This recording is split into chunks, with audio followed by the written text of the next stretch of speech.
I really need a vacation. I worked in retail. Working in retail has been hell. With COVID, it's been 10 times more so. But I have bills to pay and mouths to feed, and ain't no rest for the wicked, am I right? I just couldn't afford time off, even though I desperately needed it.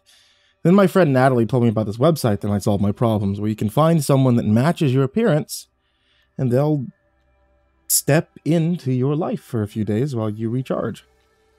I did it last month, and it was exactly what I needed, she said, as she passed me a business card with a website name on it.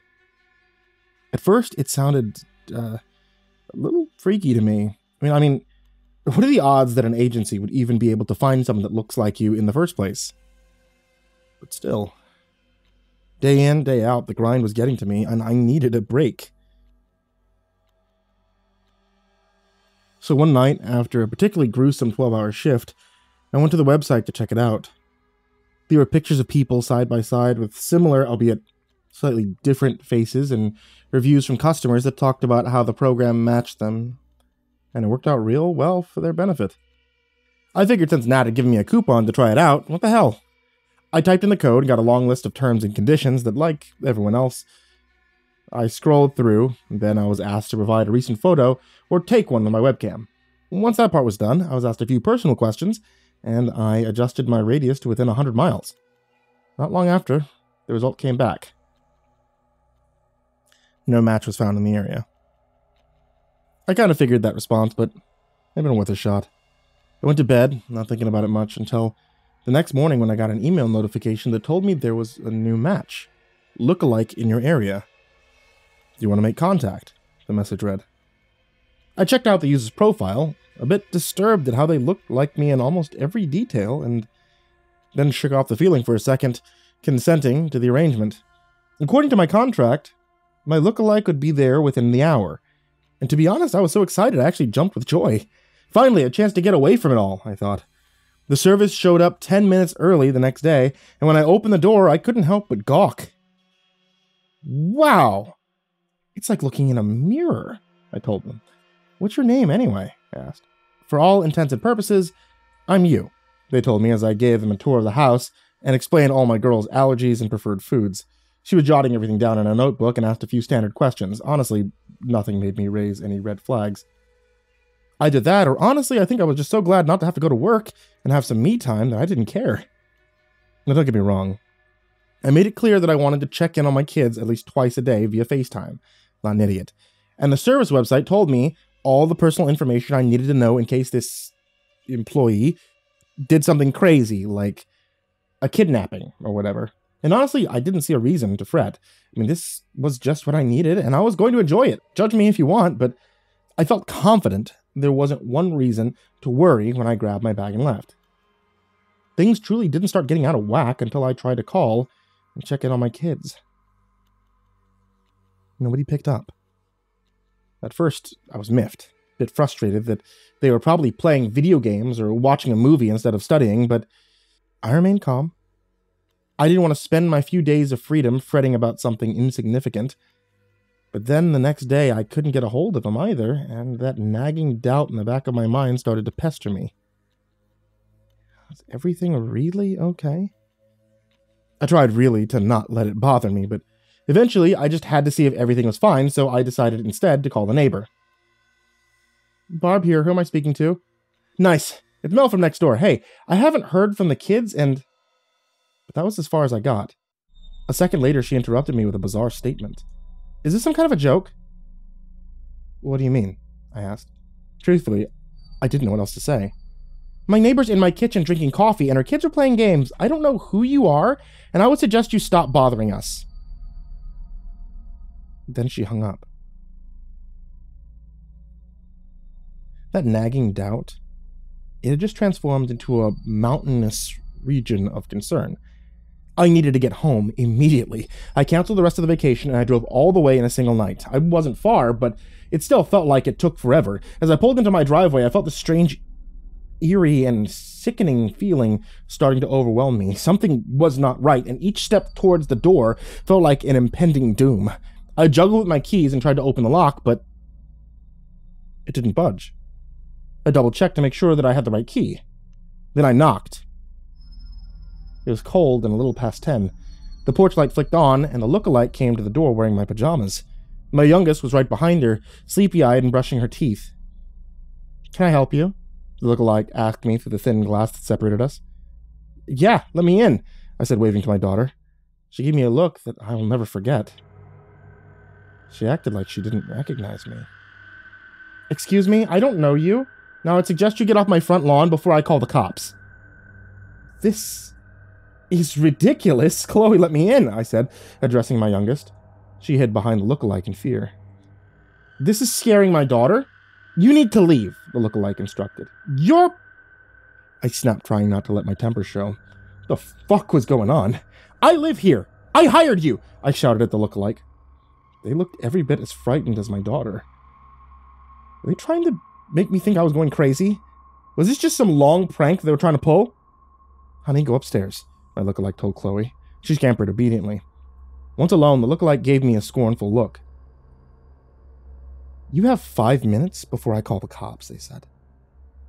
I got a sick feeling that they were dead serious.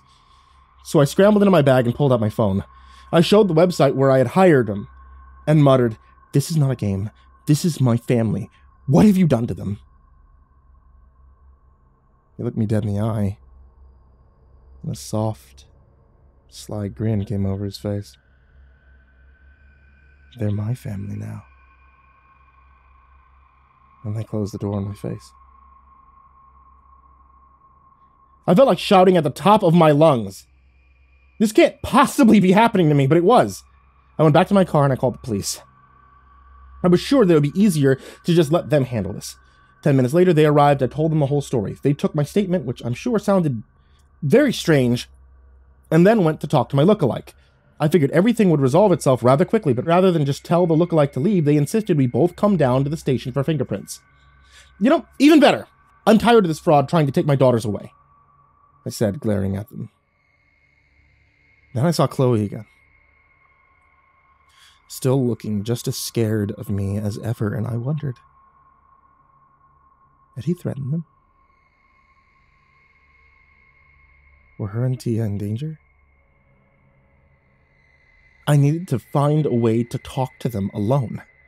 At the station, I let the lookalike go first for fingerprinting, just for the chance. Tia and Chloe had rode up in the police car and were waiting as I got there. I ran up to them and grabbed their hands, talking as fast as I could. "Girls, you need to tell me, is everything okay? What has he done to you?" Both of them looked as pale as ghosts. Tia pulled away from me. "Don't touch us!" Chloe squealed. An officer rounded the corner and gave me a stern look. "Until we resolve this, you need to stay away from the family," he said. I bit my tongue. I felt like strangling them. I mean, they were my family.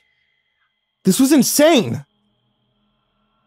Still, I didn't risk more problems, so I just sat and waited as he escorted the girls to another room. My heart felt like it was going to explode as I fixated on my youngest. She had never seemed so scared. What the heck was this person doing to them where they had forgotten all about me? 2 minutes later, it was time for my fingerprints. I went in, I slapped my hand on the device, figuring this would resolve everything. But a few minutes later, the officer gave me another strange statement. "That's weird. Let me see your hand," he said. He turned it over and looked at it. "Did you burn your fingers?" I snatched my hand back and looked.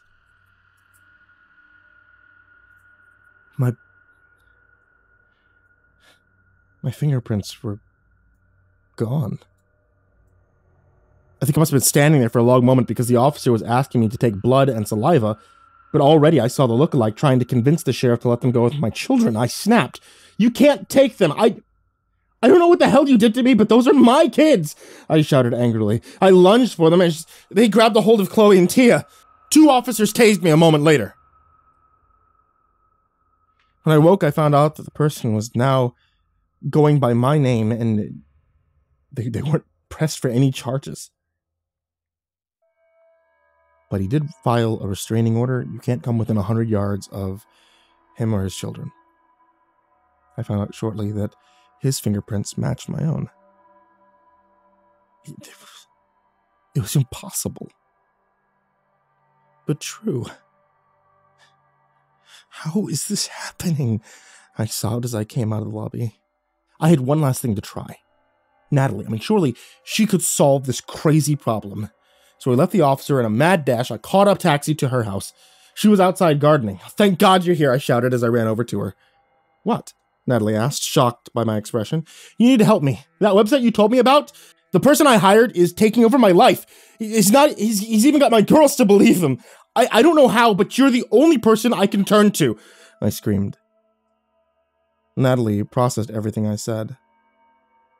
Slowly, her brain clicking into gear as I finished my statement. Then she opened her mouth, and that dread overwhelmed me again. I'm sorry. Do I know you?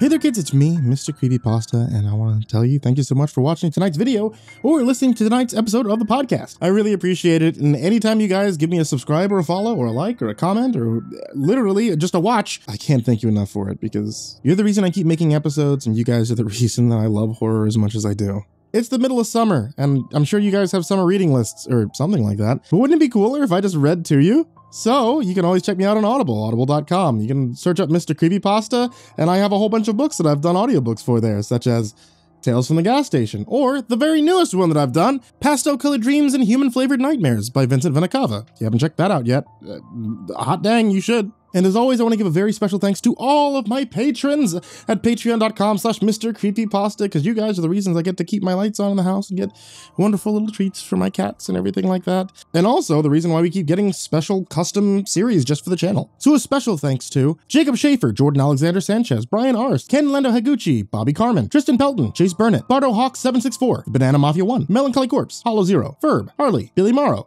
Birch, Sashi Sazaku, Kayden the Spooky Boy, My Body Sounds Like Rice Krispies, AshWood, Lord of the Weebs, Jay, Feyelocket, Miss Xandra, MrUnsettlingSpaghetti, Eurogore, Suji Campbell, Marco Takes Dabs 420, Stricken, Ozarine Fox, Robert White, Andres Garcia, Snails Brennan, Legit Quad Feed, James Bruce, Chris Lovins, Freddy Krueger, Tynan, Justin Johnson, Michael Scarborough, Infernal One, James Lowe, Lisa Cottrell, Caspian, Jordan Ells, Hades' Nephew, Tater Chip, Acid System, Prozac and Pancake Appreciation Society, Cryptic Nightmares, Someone You Love, Kiri the Sloth, Tommy Green, Sky Harbor, Caleb Dougal, Nina Smith, Nico Kayo, Rafael Rodriguez, The Ginger Bros, Aaron Stormcrow, Daniel Polson, Trace Miles, Corey Kenshin, and Peaceful Buddha. That's right guys, at patreon.com/MrCreepyPasta, you could join this amazing list of people's names I mispronounce and the list of Patreons down there in the description. But of course, none of that is ever required. I just appreciate you guys subscribing and watching and honestly being here. So, to all of you, sweet dreams.